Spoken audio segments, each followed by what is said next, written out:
You. There being a quorum present, I call this meeting of the Margate Planning Board to order. Please stand for the flag salute.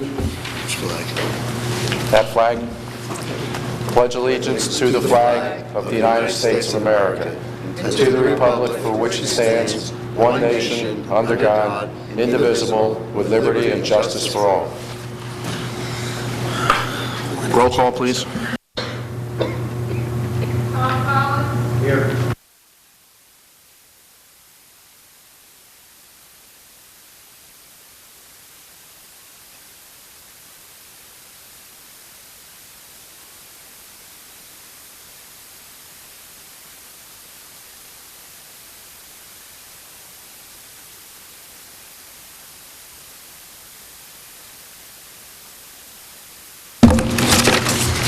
This meeting is being held in accordance with due public notice thereof and pursuant to the New Jersey State Sunshine Law.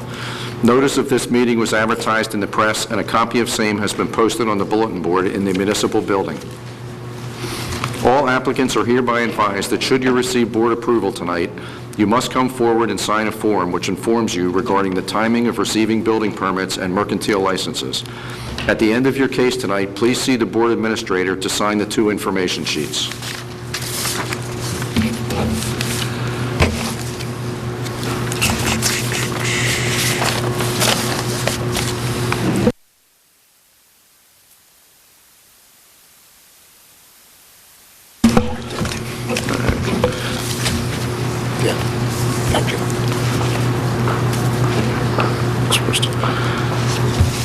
Okay, this is first meeting in January is a reorganization for the board, and the first item is the election of chairman and vice chairman. So, do I hear a I nominate... I turn it over to Stan.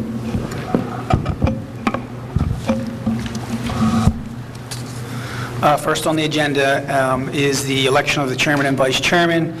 Presently, it's Mr. Patterson is the chairman, the vice chairman is Mr. Richmond. Do I hear any motions for chairman and vice chairman? I make a motion we nominate Rich Patterson and Mike Richmond respectively for chairman and vice chairman. Second motion. Okay. We can take a vote. Ms. Casey?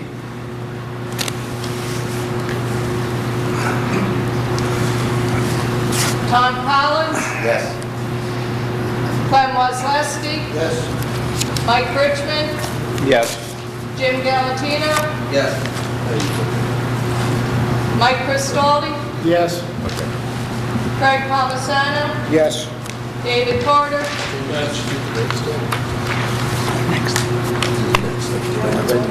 Okay. The agenda, it says next. Okay.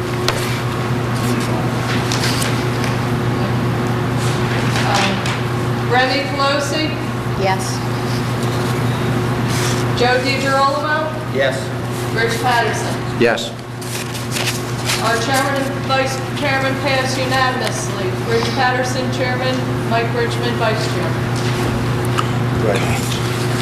Congratulations. Sorry, congratulations. Next on the agenda is we're going to introduce a new planning board member, Joseph DiGirolamo. Welcome. And we're also going to swear Mr. DiGirolamo in, and there's a couple other members that need to be sworn in.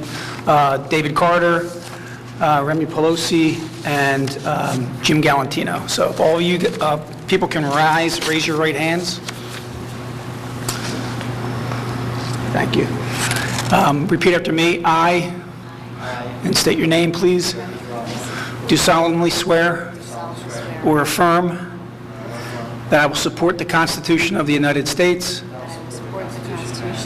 and the Constitution of the State of New Jersey, and that I will bear true faith and allegiance to the same and to the governments established in the United States and in this state under the authority of the people, so help me God. I do further solemnly swear or affirm that I will impartially and justly perform all the duties of the office of Planning and Zoning Board member as planning and zoning board member according to the best of my ability, according to the best of my ability. so help me God. So help God. And congratulations to all. I'm going to hand out the oaths, and each of you, if you can sign that, I will then, once you sign it, I will then notarize it.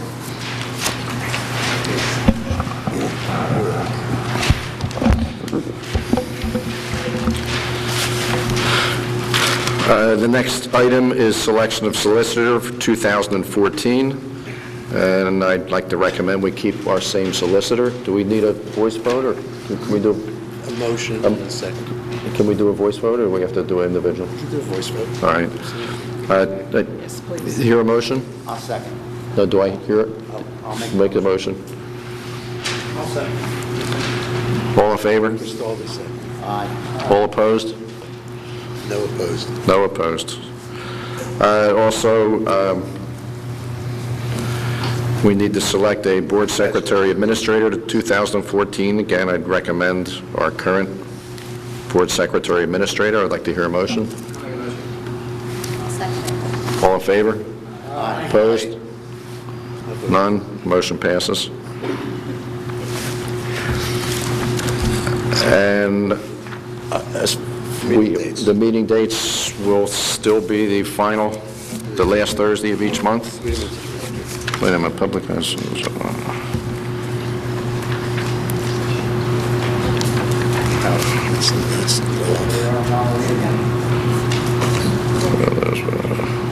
So they're all the last... All right. The last Thursday of every month except December, to avoid Christmas. Do we need to vote on that? Yeah. Okay. Voice vote. I'll make that motion. All in favor? Opposed? That motion passes. Okay. I have an item of other business. Before we move on, I want to thank all the board members for reappointing me. I appreciate it. And I would like to thank everyone for supporting me and keeping me in this position. Thank you. Couldn't do it without the two. And I would like to thank everybody for everything. Mr. Chairman, I have an item of other business. We'll bring it up. Okay. There was a meeting today in City Hall of all the department heads with a gentleman named Jim Rutala, who is a grantsman hired by the city to obtain grants, especially through FEMA and the federal government, as part of the $60 billion that was given after Hurricane Sandy. And he is quite encouraged that we can get a considerable amount of money, but we have to act quickly to obtain these funds. And part of the funding can be for master plan revisions, for zoning ordinance revisions, for capital improvement plans, and for all kinds of things that come under the purview of the planning board. And in order for him to produce the grant applications, he needs to have a meeting with you guys, with the members of this planning board, sometime in the next 30 days.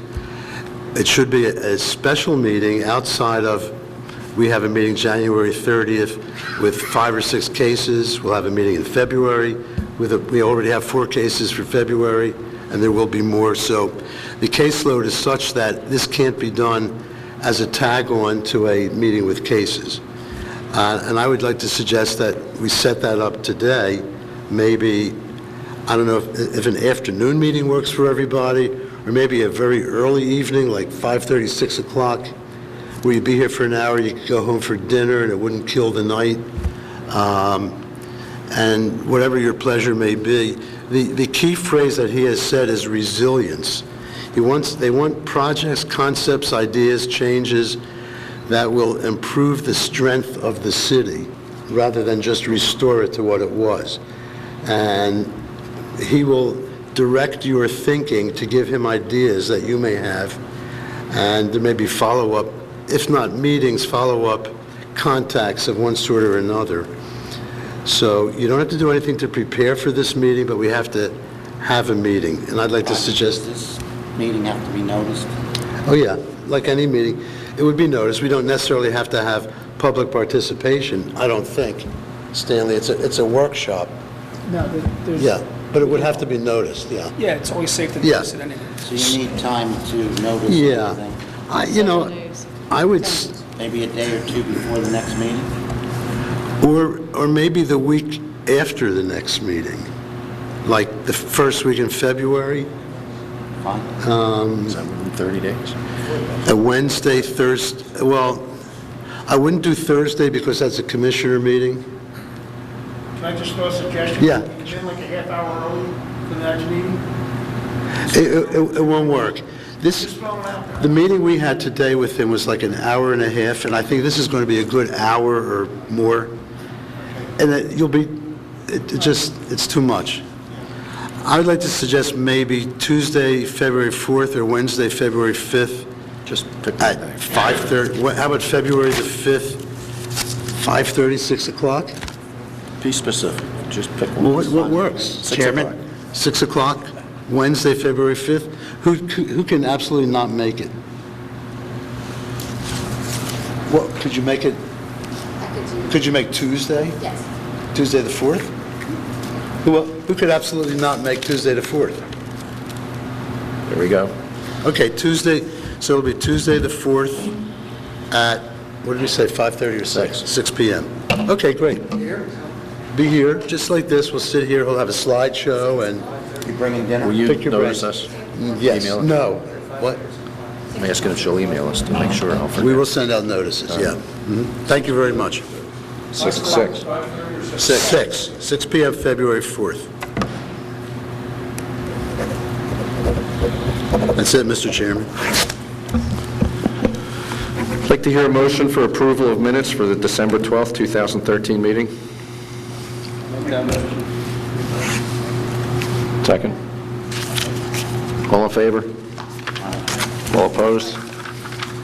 Motion passes. I'd like to hear a motion for approval of resolutions and decisions, number 54, 2013, Jeffrey Calliser, number 55, 2013, Sheldon Mittman Trust, number 56, 2013, Robert and Deborah Stern, number 57, 2013, Robert D. O'Marquez. I'll make that motion. All in favor? Opposed? Motion passes. First case is Joe Tosakoski, 9315 Ventnor Avenue, Block 227, Lot 90 in the CBD District, to grant a site plan for a new building construction and variances for lot area, lot width, third floor deck, parking, and possibly others. Taxes and water are current, and proof of advertising and notifying is satisfied. Mr. Rubin? So, Roger Rubin? Sorry.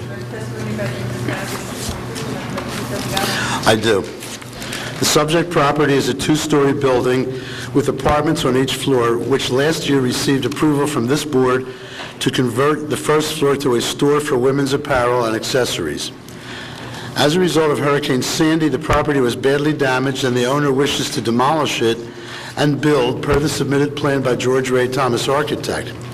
The first floor contains a commercial retail space of 800 square feet, excuse me, and above is a 1.5-story, 2-bedroom, 2-bath apartment with a small rear third-level deck off of a bedroom. The structure closely follows the footprint of the existing one being demolished, with stairs up to the apartment on the left side, a small covered entrance with wheelchair ramp on the left side, and a right wall appropriately having no windows due to the closeness to the building to the right. Total building height from the ground is 31 feet compared to 34 feet permitted from the curb. Actions required are a site plan for construction of a new commercial mixed-use building. Secondly, variance is as follows. Lot width, 50 feet required versus this being an existing 25-foot lot. Lot area, 4,000 square feet is required. This is 2,375 as is. Parking, 800 square feet of commercial space requires 4 spaces, and a 2-bedroom apartment requires 2 for a total requirement of 6 versus none on the site. And finally, third-floor decks are not permitted. Comments and conditions. Regarding the parking variance, approving it simply recodifies the condition that existed prior, where this board approved a store at the first floor level the two-bedroom apartment above, and no off-street parking. The same reasons apply for the exact same use: grandfathering a deficiency that can't be remedied, store patrons parking in the area and shopping in multiple outlets, and the nearby municipal parking lot. In addition, creating parking would create an unsafe backing out situation onto Ventnor Avenue, and to fit parking in the rear would create an unsightly and unusable narrow structure not suitable for the commercial district. B, regarding the lot width and area variances, nothing can be done to enlarge this lot to conformity as it is sandwiched between two other stores on similar lots. C, the board's site visits will be instructive regarding the third-floor rear deck for the apartment. It appears to be about 100 square feet or more, about 100 feet or more to the nearest residential building in the rear, and the proposed deck at 4.5 by 8.5 feet off of a bedroom is probably relatively benign in terms of impacts. If approved, any conditions of the city engineer must be satisfied with 8 sets of revised plans submitted, and that letter is attached. If approved, trash storage and collection shall be under the jurisdiction of the city's recycle officer, as is the norm in situations like this. Finally, if approved, an inappropriate residential property in the CBD zone will become an appropriate commercial mixed-use structure. A decrepit, flood-damaged building will be replaced by a modern, flood-proofed, and handicapped accessible structure on the same footprint. Also, this commercial fill-in will create 4 clothing stores in a row, kind of a mini mall of ladies' clothing and accessories that could benefit all 4 stores and the commercial district as well.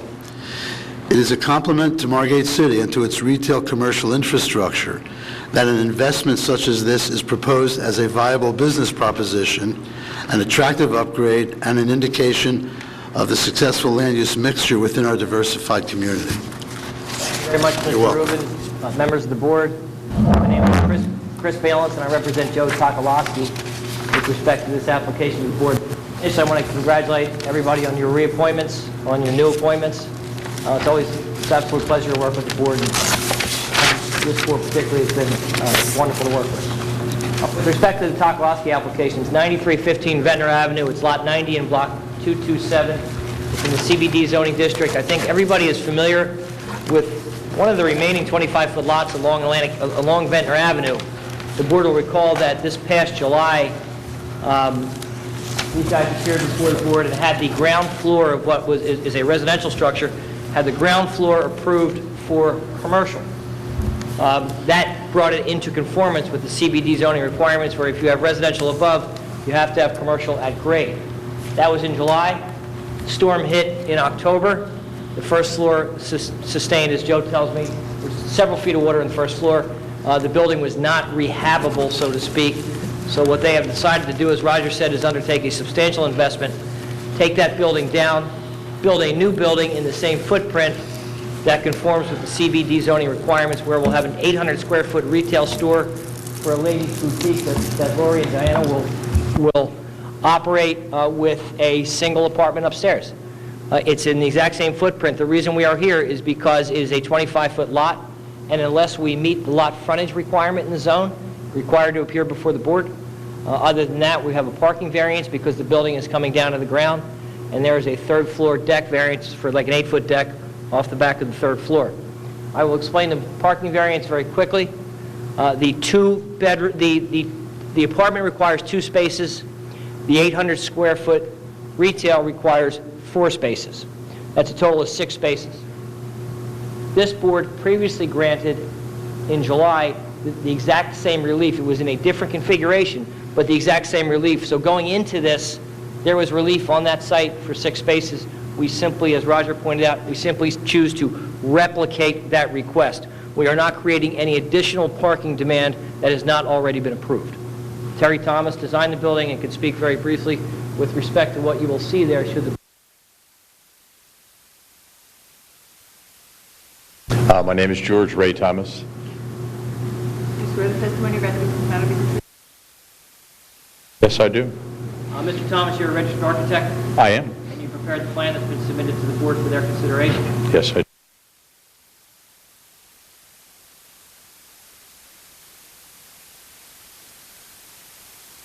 Our charge was to essentially replicate the flood-damaged building, but replicate the building in such a fashion as to be completely code compliant with respect to all of the life safety codes as well as the flood elevation issues. Of course, you didn't replicate the look of the building. The building But we decided we maybe upgraded a bit aesthetically, and I want to thank Roger publicly for his kind comments. I think it's the nicest review I ever got from Roger Rubin. But we believe we've made a good citizen for Ventnor Avenue. We believe the mixed use, which obviously conforms with the local zoning, is a perfect application here. There never has been parking on this site. We don't see that as having a damaging impact. There is one wrinkle. It was pointed out by the engineer's review that the roof at the front would actually overhang into the public right-of-way. So in final version, I think it might be prudent. We tried to sit right in the footprint, but I'd like to push the footprint back 9 inches or a foot, some number so that that pent roof can stay. I think that's important to the architecture. that will be shown on a revised plan. I would like to do it that Now, way. you have designed in at the, I'll say, the 1.5 story.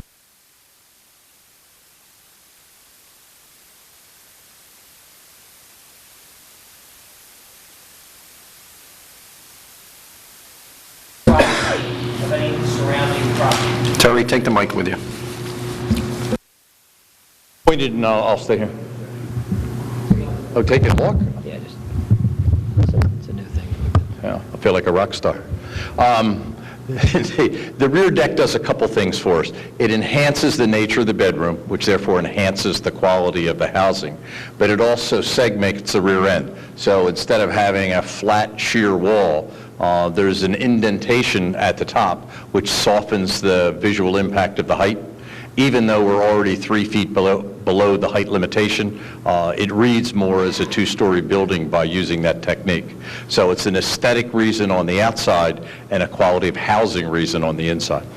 Even with that additional half story, you're still about 4 feet from Yes, we are. your height? Yes. And that third floor deck really is the only new relief being sought with this application versus the building that exists. That's correct. Living at the seashore is about outside spaces. That was the only way to really put a porch on the rear of the building that would be useful. And if you would, just tell the board what your exterior fit.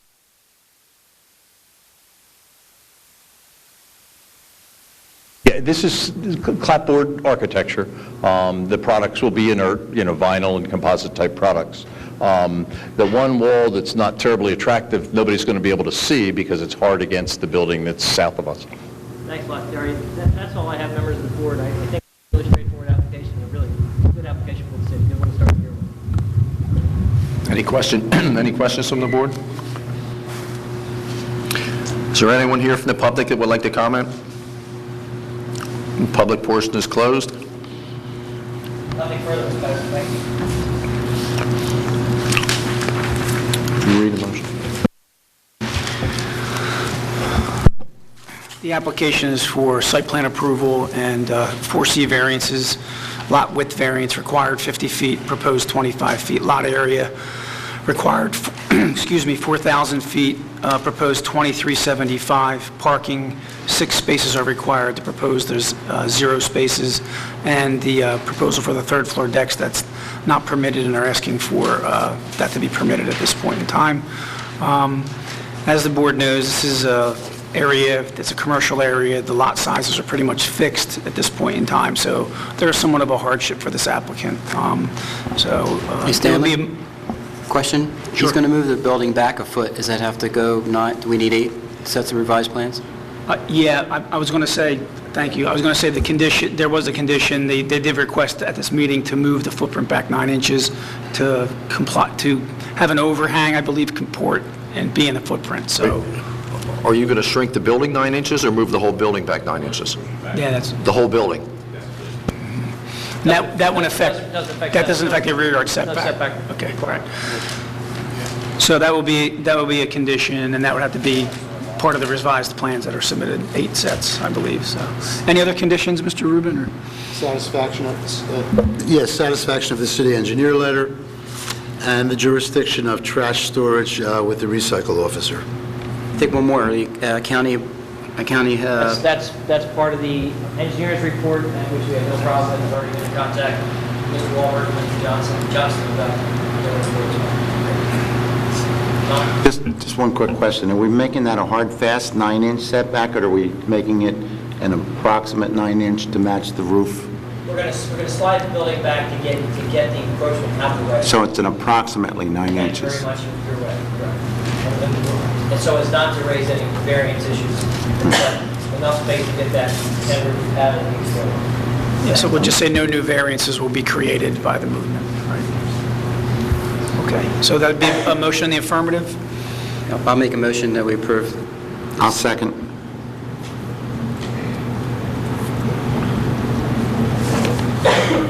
Tom Collins?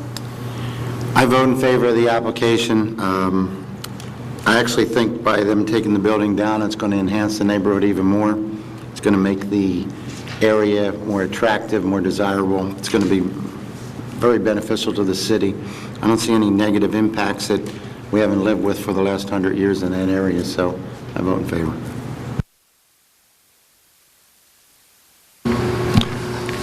I also vote in favor of the application. It's good to see some additional commercial space coming on board in town, particularly in an area where it's actually allowed. Mike Richmond? Yeah, I vote in favor. I think anything would be better than what's there now, so I approve it. Jim Galantino? Finally get rid of another red sticker in town. It's on the front door. I approve this application for lot width, lot area, parking, and a third floor deck. Mike Cristaldi? I vote yes on it. I think it's an improvement for the whole area there and see no negative impact on it. So, yes. Craig Thomasson? I also vote in favor of the project. Dilapidated building that's there now is pretty bad. 4 nice stores in a row will enhance the neighborhood. I vote for it. David Carter? I approve, and I think it's a very, and it's attractive upgrade for the disaster that took place. Remy Pelosi? For all the reasons previously stated by the other board members, I also approve. Rich Patterson? I also approve the application. I see the only negative, no negatives. It's just improving the neighborhood. The rear deck is pretty much hidden and doesn't affect anyone, so I approve the application. Motion passes 9-0.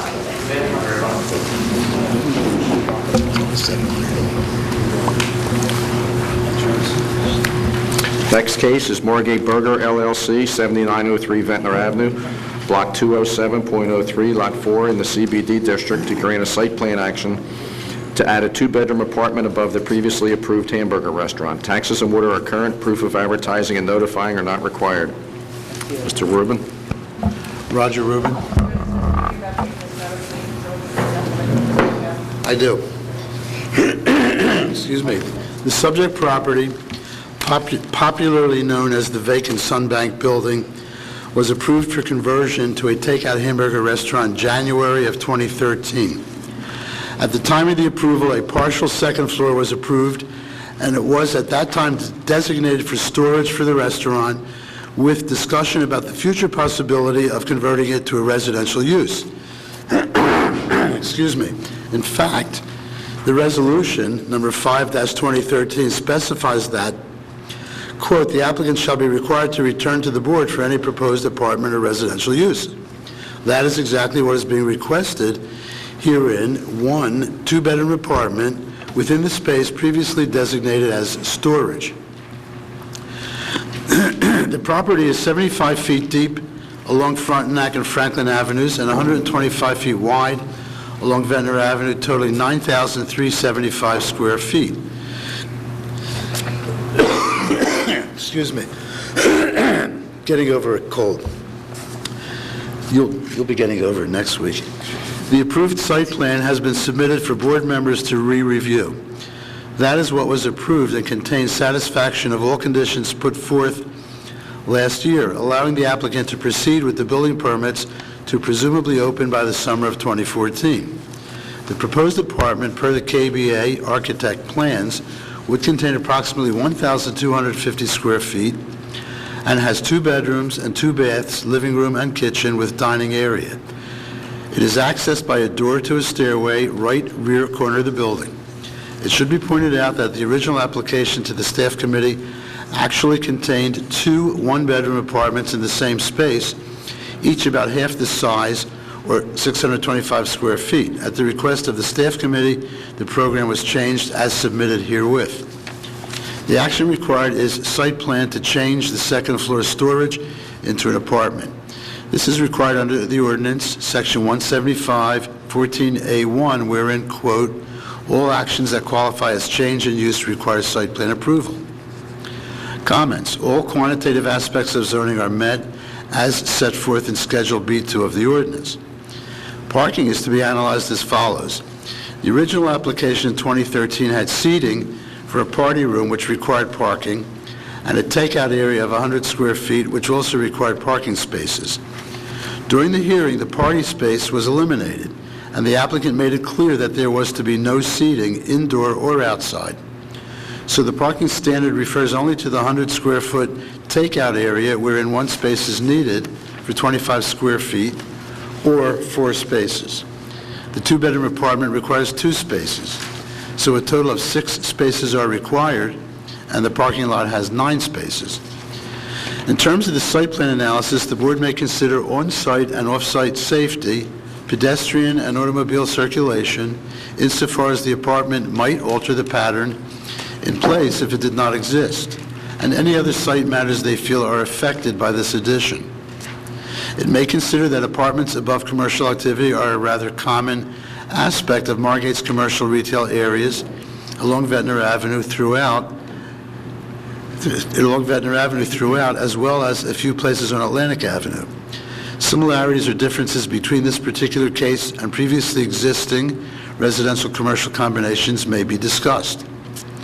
There should be discussion about where the restaurant's storage will be located if this apartment is approved, and will that be sufficient or will necessitate the need for storage, sheds, and the like. Also to be discussed should be the 2 apartment spaces. Should the 2 apartment parking spaces be reserved solely for the residential space, and if so, how this might take place. And finally, residential trash storage and pickup should be discussed. No additional conditions are suggested. Thank you, Mr. Manager. My name is Chris Gillens, and I represent Margate Burger LLC with respect to the Sun Bank Building, 7903 Ventnor Avenue, Lot 4, Block 207.03.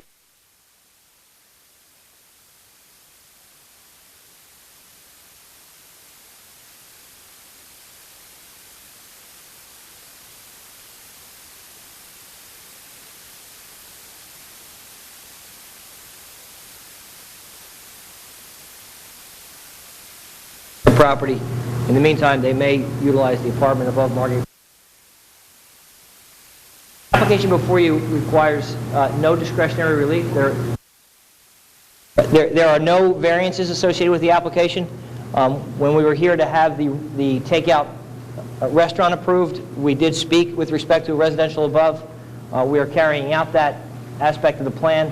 We previously spoke of 2 apartments. The pastors have decided to eliminate the 2 apartments in favor of a single apartment. The parking requirement does not change really. The takeout burger facility, in accordance with your ordinance, requires 4 spaces, which we have. The apartment requires 2 spaces, which we have. The site accommodates 9 spaces as designed and approved. So it's actually still overparked by 3 spaces. The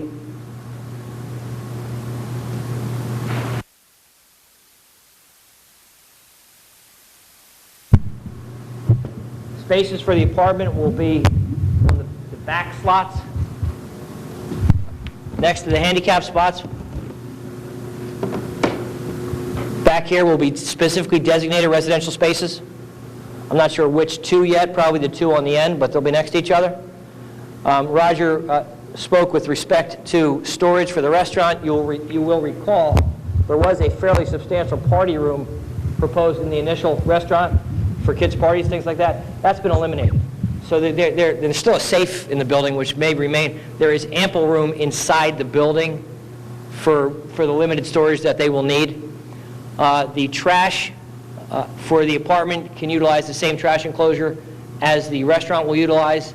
Other than that, if there's any questions, I mean, as I said, it's a site plan approval simply to convert pre-approved space to an apartment, which is it's exactly what takes place next to the gas station where the old Hedges used to be, where Cinderbrand's place is now, and all the way down Saganas' place and across the street. It's what Margate requires. If you have commercial at grade and you want residential, it's got to be above. So this is just continuing that element of the master plan in the commercial business district. You may ask what's going on with Margate Burger. We are in for permits now. We are being, Jimmy's office is being nothing but helpful. We're right now working with the electrical inspector trying to get through that gentleman's checklist of requirements. Other than that, everybody else has been great. And so that's where we are. I mean, that process has been ongoing. So we're working with Sal and hopefully getting that straightened out. John Barnhart's here. There's no real variance justification to talk about. Dr. Pastore's here. Our architect's here if anybody has any questions. But it's Chris, pretty, just one pretty question. straightforward, Tom. How would the residential units access the trash? Would it be an internal chute, or is it just, are they going to have, Actually, isn't it going to be under locking? It has to be fenced in. it's fenced in, it's designed, it's approved. The building permit's been issued for it. Tom, it's actually right here. And the door to the residential unit is right there. So you can come right out, you put your trash right in there, it's right next to 408, which is right next to the access. You're going to put the trash next to their apartment door? The only thing the door does is take you a set of steps. Okay. It takes you upstairs. Oh, that didn't. Chris, the storage space, you said you're going to eliminate the party room, so... Party room's already been eliminated, Stan. It was eliminated from the... So we're going to modify the prior approving resolution with this resolution as to the party? No, the party room was eliminated previously. Oh, it was? Yes, it was. I thought we voted on the party room. I thought it was on the resolution, that's why. Yeah, then it should be removed if it was in there. It created a separate parking issue that I don't believe is... You know what, I didn't read it, I'm not sure it's in there, but if it is, I just want to cover all bases. Okay. I'm pretty sure it was taken out, because I did the research. I'm pretty sure too, because we discussed it and we weren't sure how to calculate the parking, and it might have blown the parking into a not doable type.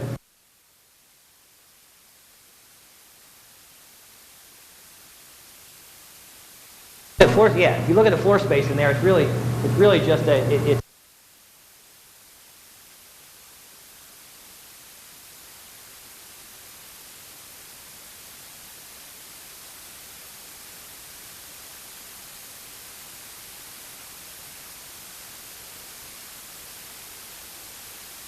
Scott. Burnley.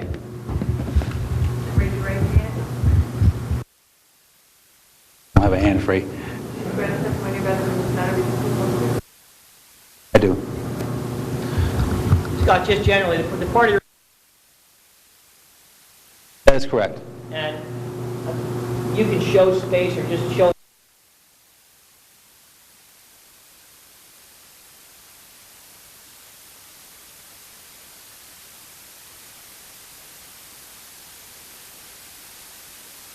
This is the original plan from the original submission, which shows the party room eliminated. And you can see it's a very open plan, a lot of free space, a lot of cabinetry, tons of space to store whatever you need to store. Again, it's a takeout restaurant. You don't have the plates, you don't have the dishes and silverware.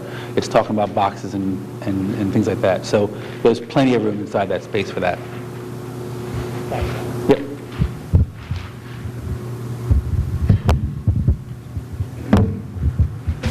Any other questions from the board, Jim? Yeah, Chris, it was back in the, when you made application in 5/2013, it was takeout only, there was no party room. It was taken out?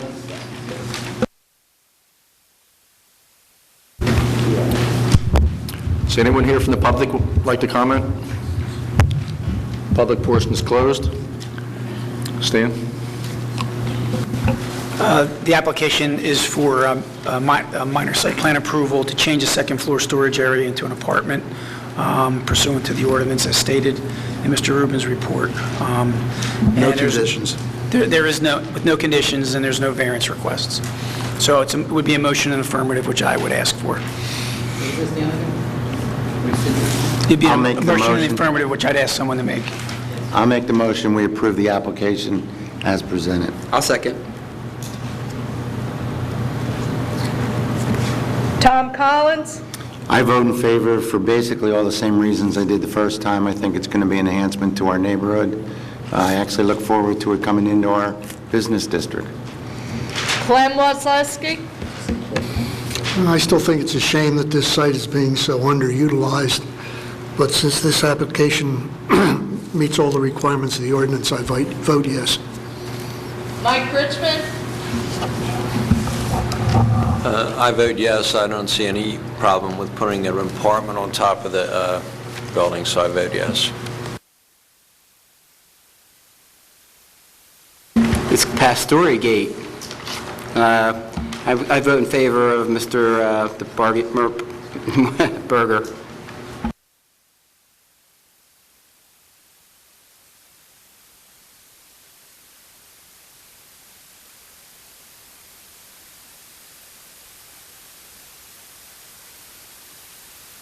I agree with what Mike just said. I approve yes.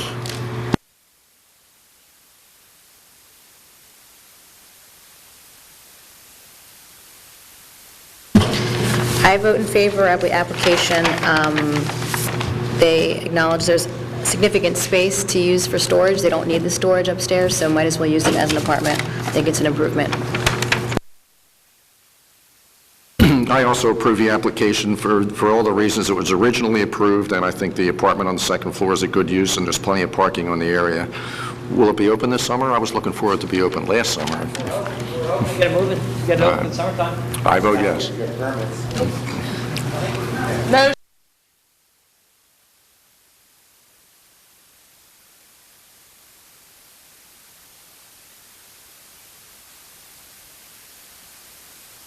The meeting will be taken over by Vice Chairman Mike Richmond.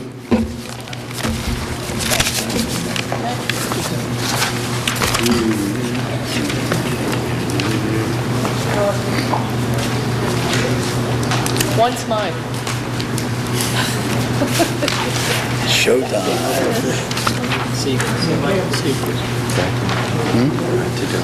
Just read the thing, where's the agenda?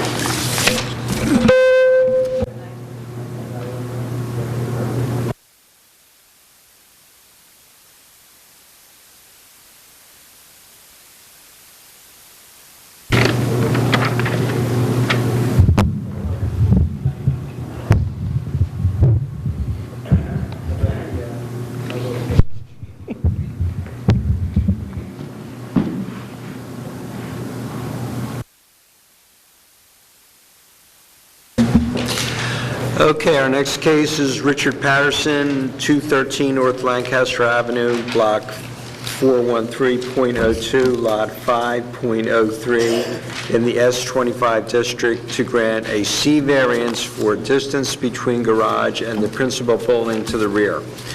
This is a new home under construction. Taxes and water are current, and proof of advertising and notifying is satisfied. Roger Rubin? Oh, yes, I do.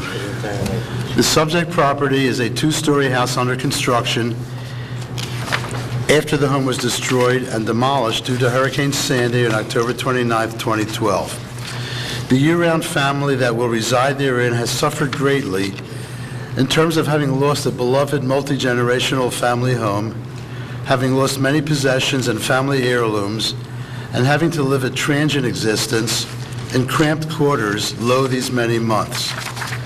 In the final stages of construction, it became apparent that the garage, well under construction, was a bit too close to one of the houses to the rear, which is indicated by the plan submitted herewith by Paul Culling, land surveyor.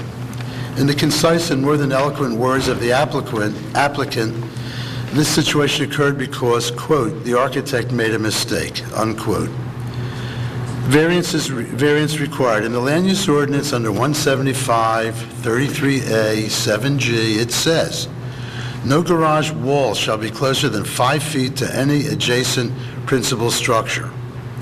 The culling plan clearly indicates that a small wedge of the corner of the garage is 4.3 feet from the rear house on Lot 18, which is 208 North Canyon Avenue.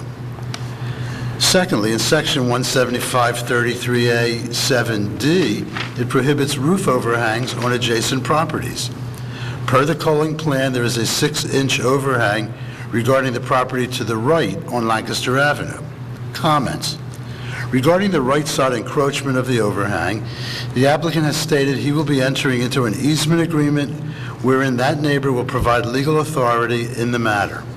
This satisfies the purpose of the zoning provision, which is to protect neighbors from encroachments and drainage issues. Regarding the minimum distance matter, the site visits will indicate the rear house has no windows whatever in the rear wall, and the closest window in the side wall is 8 feet from the rear of the house, and at such an angle that the rear wall of the Patterson garage cannot be seen. The area of the 8.4-inch encroachment, as per the culling plan, is about 1.5 square feet. It is only a rather de minimis wedge in the corner, and the applicant's house and the rear house in question only meet corner to corner. The other rear house, Lot 17, which is 210 North Canyon, is a compliant 5.4 feet from the subject garage. The applicant could resolve the matter by cutting off the corner, slicing, so to speak, an almost unnoticeable corner wedge at considerable expense. The board should determine whether this would in any way materially enhance the quality of life for the affected neighbor. The affected house on Lot 18 may be replaced in the not-too-distant future by a compliant house with considerably larger setbacks, which would automatically make the Patterson garage a fully compliant, approximately 18 feet garage to house. Small, innocent technical errors sometimes take place, creating an unfortunate burden on residents and citizens, which can be cured only by the wisdom, compassion, and good judgment of the planning board. This appears to be one of those instances. A compliant, flood-resistant, attractive new home is about to be reoccupied by this displaced family. All valid considerations in terms of the best interests of the neighborhood, the city, and the land use ordinance. The only suggested condition is the above-cited easement prior to the revised plan execution. Richard Patterson, P-A-T-T-E-R-S-O-N. I do. The first item is the easement on the house on the ocean side, and I have that here. Oh, good. Okay. Mr. Solicitor, will you... That's been accepted by the county. I don't have the original back yet, but that's the, it has the received stamp on there for the county. That's been taken care of. I'd like to apologize to the board. I know I got a variance before. I had a by right subdivision, but in order to keep the pool on that lot, I had to have a variance, which is really didn't affect anybody. My first instruction to the architect was, this is a bare lot, I want no variances. It's what I always say to people when they come in and want variances on a bare lot. You can, whatever you have to do, there's no variances. When it came time to put the garage in, you're allowed to put the garage on the property line. He said, there's a problem, I'm too close to the houses in the back, and I have to move the garage up 2 feet because the houses in the back are 3 feet. And if you look on his plans, Roger approved the plans, on the O'Neill house, which is 208, he shows their house being 3 feet from the property line. Well, apparently, it's not 3 feet from the property line. It was on the plans that way. I didn't catch it. Nobody caught it. We depended on what plans were there. Mrs. O'Neill called. She was concerned about the closeness of the garage to the property line, and I'm at the property, and I see Jimmy and Roger walking over together with their heads down, and I thought, oh, what's going on? And I was 8 inches too close to the property line because of the O'Neill thing. The plans were wrong. The only thing to correct it would be to take a piece of the garage and remove it. The garage was already constructed at this time, the roof was on, the shingles were on, and this is to scale. This is what piece would have to be cut out of the garage.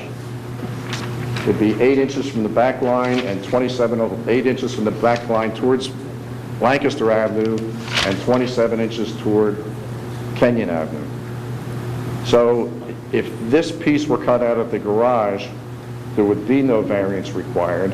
I apologizing for having to get a variance, but at this point I don't see what taking this out would not help either neighbor behind me. If I had known that if the proper dimensions were shown, I was fully compliant thinking it was 2 feet, and I moved the garage up 2 feet, I would have moved the garage up 3 feet. Whatever it took to not get variances, that was my intention, and that was the instructions, and that's what the plan showed.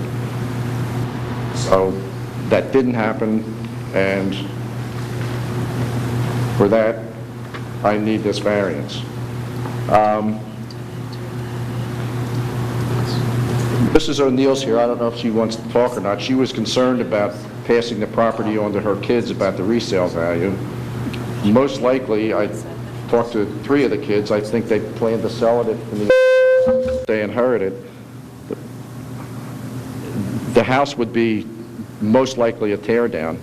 When it's rebuilt, when she put that in, the lot setbacks in the rear were 3 feet. Well, they're now, and I've just explained this to her, the lot setback would be 18 feet. So the new house that would be built there will be 18 feet from my garage, and then my garage will be actually more than compliant.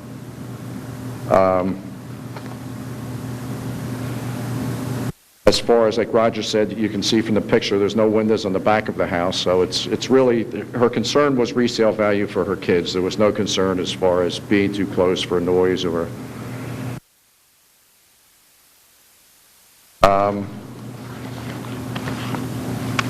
I think that's it. I have a question. If Mrs. O'Neill has any questions, she can come up at that point. Yes. How conscientious have you been on this job since you started? How many times have I been to your house? How many times have Roger and I been to your house? How many inspections have you had? I mean, 10, 15, Yeah. 20? Yes. How many times have you been to my office at 7 o'clock in the morning? Yes. Trying to get an inspection? Yes. Are you conscientiously keeping an eye on this job site? I was. There you go. That's my only question. Anybody else from the board have any questions, comments?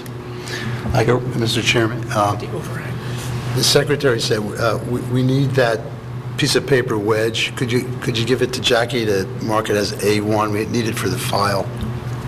That piece of, yeah. Thank you. Okay. That would be A1. Would anyone from the public like to speak? Okay, public. I just want to know... You need to come up, ma'am.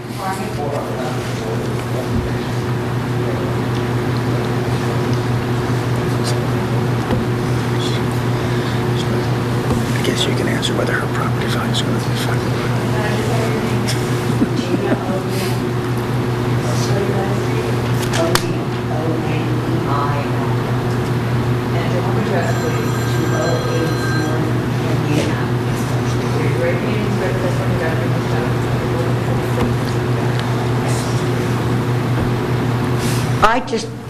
As you can see, I'm not a young lady.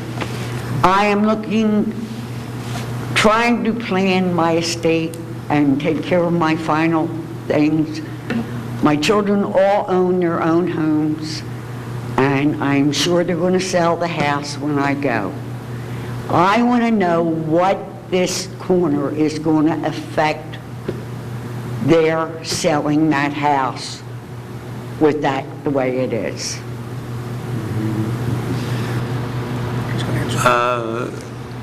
you answer that? I can't really answer that. I'm a builder myself, and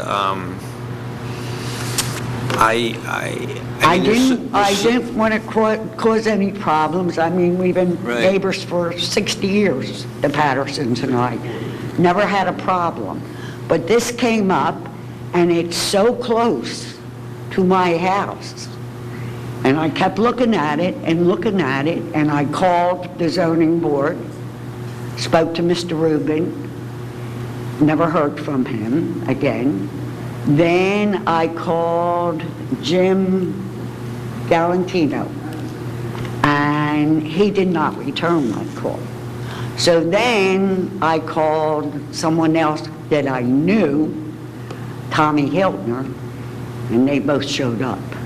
They showed me where my property line was.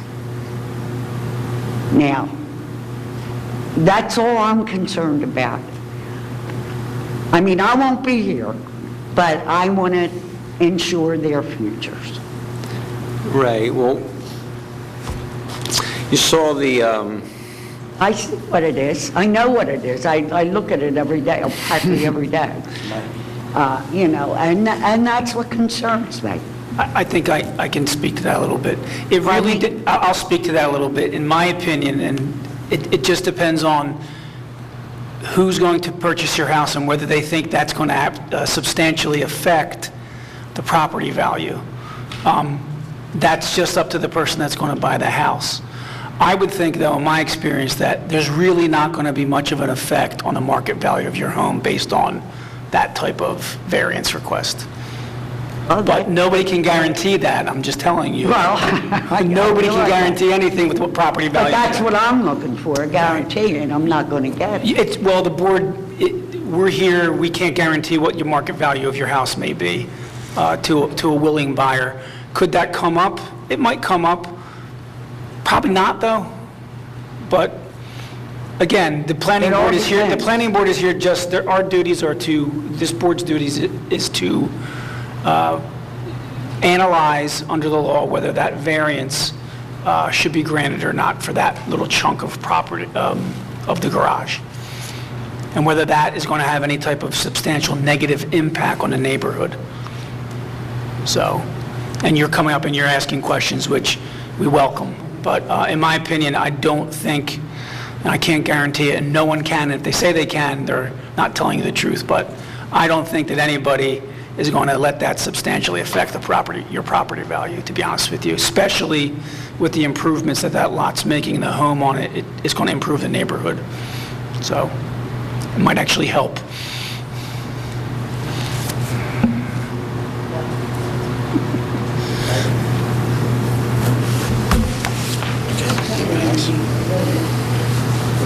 But I know you say it's, Mrs. O'Neill, it's so close, but by law, it could be 2 feet closer when your house is set back to the new requirements. The new law allows the garages to be on the property line.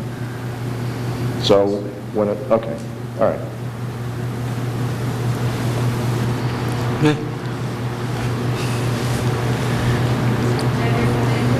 Mary Ann Slaughter, S-L-A-U-G-H-T. And your home address? 210 North County Avenue.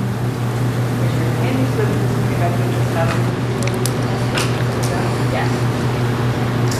I would just like to say that I have spoken to Mr. Patterson about my concerns for my house, which is behind him, and due to the grading, I'm getting some water in my garage, but he has assured me that that matter is going to be taken care of after his property has been taken care of, and they will address the issue, so. But for the grace of God, go I.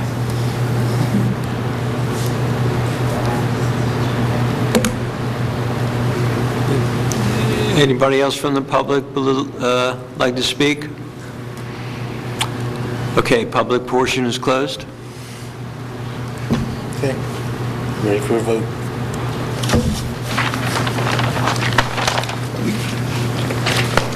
Let me speak about the overhang. We got the easement, there's no condition. Okay. It's done. Oh, okay. Okay, so the easement was for the overhang. The easement was for the overhang, that's done. Roger, do you need the final one when I get it from the county? The official one? No, Essentially, this is will be a... fine. Essentially, this is a request for certain variances.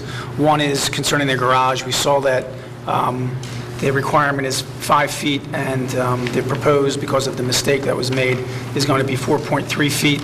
The roof overhang, although the municipality prohibits that, there's been an easement that has been drafted and signed, and so therefore, at this point in time, just a condition is if when that easement gets filed with the county, to provide a file. No, it's been our practice, we always accept the stamp of the submittal for recordation as sufficient. Is that what So it is? that sits on there. There's no condition. So there's already a stamp, and we'll remove the condition. It can be acted on without conditions.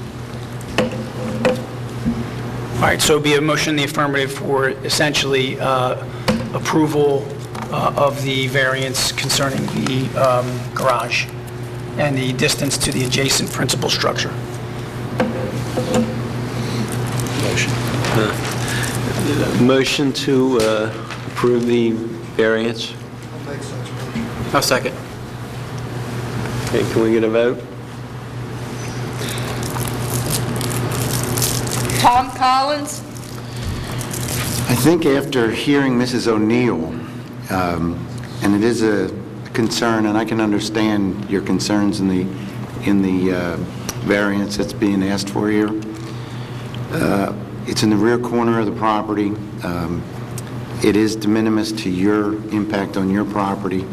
It would be de minimis in terms of a sale. And with all the new building codes, I think you should be rest assured that it's really not going to have an impact. I think it's actually going to be beneficial instead of having a cut-off piece of a building in the neighborhood, which people would look at and say, do I want to live next to a weirdo who cuts off his building? So I vote in favor. Clem Wozleski? I think the cause here is an understandable error, and I cannot see how this tiny encroachment could have any effect on the value of the adjacent home. I vote to grant the variances. Jim Galantino? I apologize, Mrs. O'Neill, for not returning your phone call quickly. I was waiting for Mr. Rubin. He was on vacation at the time to come back to research your matter. As to the amount of setback for the garage, if it was legally built, it would be right on the property line with a 1-foot setback for the overhang. And you're right. If there was no house there, that garage would be more than legal. So I approve. Mike Cristaldi? With the rest of the board members, I approve. Craig Palmisano? All this because of a flood. Because of a flood. You've been out of your house for about a year and a half now, almost. That's enough hardship. I approve the variance. David Carter? I approve. Remy Pelosi? It's unfortunate that you let such a small error occur. However, I agree with the board members. I approve. I don't think that's going to create any impact on the neighbor. That's a very small piece of property right there. Joe DiGirolamo? I also approve based on the information provided. I do want to mention to Mrs. O'Neill that I do not believe that based on the future for your children, if they decide to sell that property, that encroachment is going to bring down the property price, especially with the fact with the laws, if somebody comes in now and decides that they want to knock the house down and build with the new setbacks, it's not going to have any variance on anything. I don't think that is really going to have an effect on the resale value of the house. So I do vote in favor based on that, and I'm sorry for the trouble everyone had to go through for that, but unfortunately, with storms and things, that happens. Mike Richmond? Like I said, I'm a builder too, and, you rely on professionals, you pay professionals to do their job, and once in a while that doesn't happen. There's small mistakes, and I really think that that is a really small mistake. I just can't see it having any effect on the value of your property, and I'm going to approve it. Thank you. Motion passes 9-0. Motion to adjourn. Oh, okay. All right, we're all done. Can I have a motion to adjourn? Do we have any other business? I have nothing.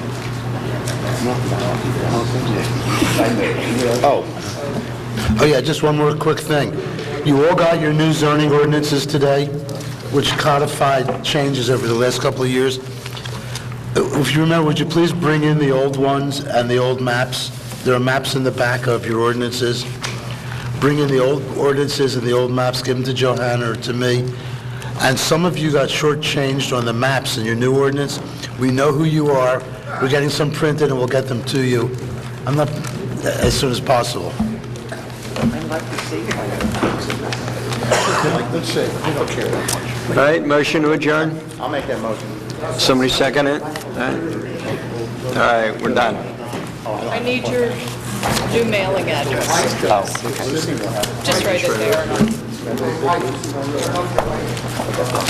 there.